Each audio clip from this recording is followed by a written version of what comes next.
해저터널은 기차와 자동차가 다닐 수 있는 곳으로 각각 나뉘어 있는데 그중 자동차 주행을 위한 곳을 도로 해저터널이라고 한다. 그렇다면 세계에서 가장 긴 도로 해저터널은 어디일까? 바로 일본 동경 아쿠아라인. 도쿄만을 가로지르며 가나가와현과 시바현을 이어주고 있는 해저터널로 인공섬을 중심으로 가나가와현 쪽에는 해저터널이, 시바현 쪽으로는 아쿠아브리지가 연결돼 있다. 세계 도로 해저터널 중 두 번째로 긴 곳은 노르웨이의 봄나피오르드. 세계 지역을 다리와 해저터널로 연결하는 프로젝트에 의해 건설됐는데 이 해저터널은 노르웨이 본토와 섬을 연결하고 있다.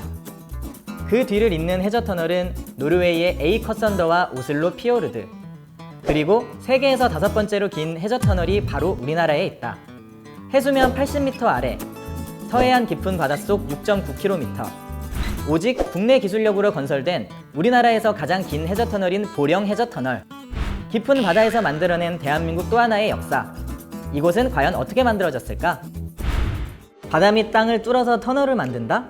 땅을 파면 해수가 유입되지 않을까? 바닷물에 의한 부식은 어떻게 막을까? 해저터널은 일반 터널보다 위험 요소가 많을 것 같은데 어떻게 완성할 수 있었을까? 우리나라 해저터널은 총 4곳. 최초 해저터널은 일제강점기에 건설된 통영 해저터널이다. 동양 최초의 해저터널로 등록문화재로 지정되었다. 2017년에 개통된 인천 북항터널은 보령 해저터널이 건설되기 전 우리나라에서 가장 긴 해저터널이었다. 부산과 거제를 잇는 가덕 해저터널은 국내 최초 침매 방식으로 건설되었다.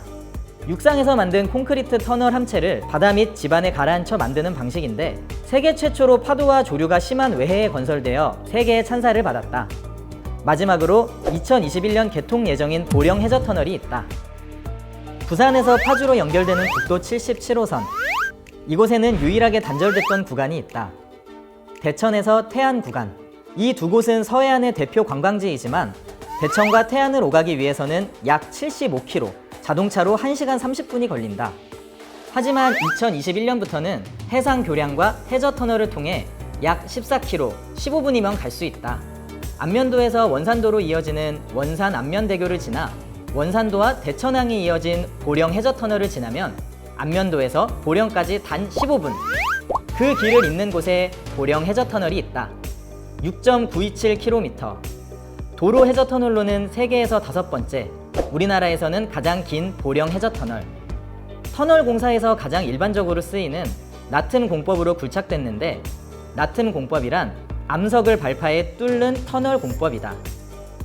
일반적인 터널 공법이지만 바다 밑에서는 쉽지 않다.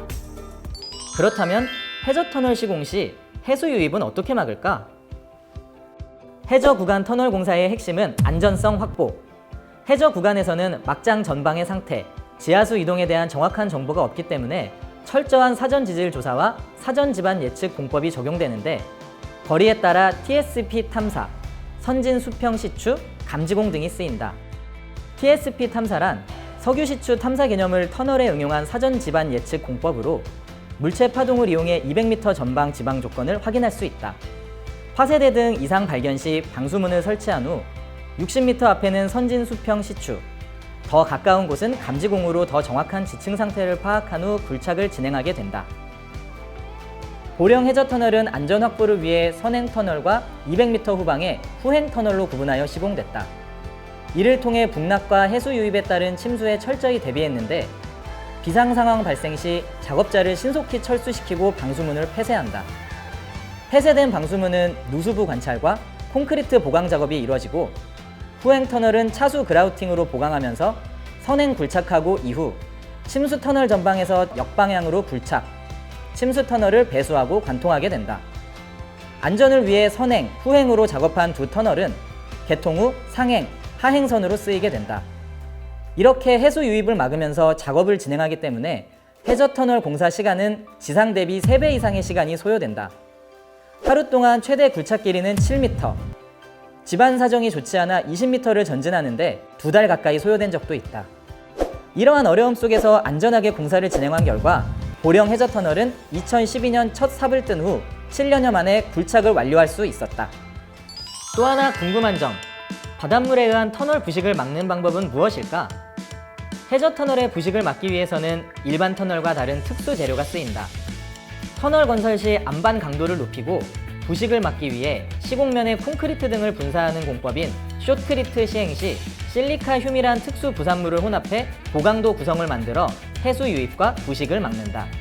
또 암석 북락을 방지할 때 록볼트가 쓰이는데 해저 터널에는 록볼트 대신 철근의 고무 튜브가 씌어진 시티볼트를 쓴다. 여기에 용수 처리나 집안 안정을 위해 틈을 메우는 시멘트 밀크를 넣어 해수로 인한 부식을 막는다. 여기서 잠깐! 그런데 바다 위에 교량을 만들면 훨씬 경제적이고 공사도 쉬울 것 같은데 왜 해저 터널을 만든 걸까? 그 이유를 들어보자. 저희 지역 입경상 보령 하력이 있습니다. 보령 하력 같은 경우는 유전탄선을 싣고 들어가게 되는데 그랬을 경우 교량 경관장이 길어지게 되고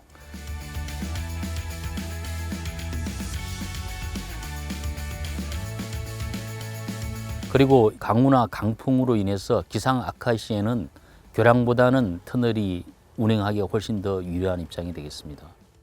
공사비 면에서는 교량보다는 터널이 같은 어떤 조건에서 편도 2차로 공사 기준으로 한다면 약 60% 수준이면 터널 공사를 완료할 수 있습니다.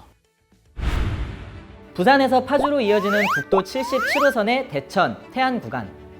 보령 해저 터널은 1시간 30분을 넘게 달려야만 갈 수 있던 두 곳을 단 15분으로 연결한다. 이로써 서해안 관광벨트를 구축하고 지역 경제 활성화는 물론 도서 지역을 하나의 생활, 문화권으로 연결하게 된다. 이뿐만 아니라 안정적으로 교통, 물류 수송을 원활하게 하는 새로운 형태의 해저교통, 해저공간이 될 것이다. 국내 해저터널 공법의 시공 능력과 기술력을 한 단계 높인 보령 해저터널. 2021년 그곳으로 꼭 떠나야 할 이유다.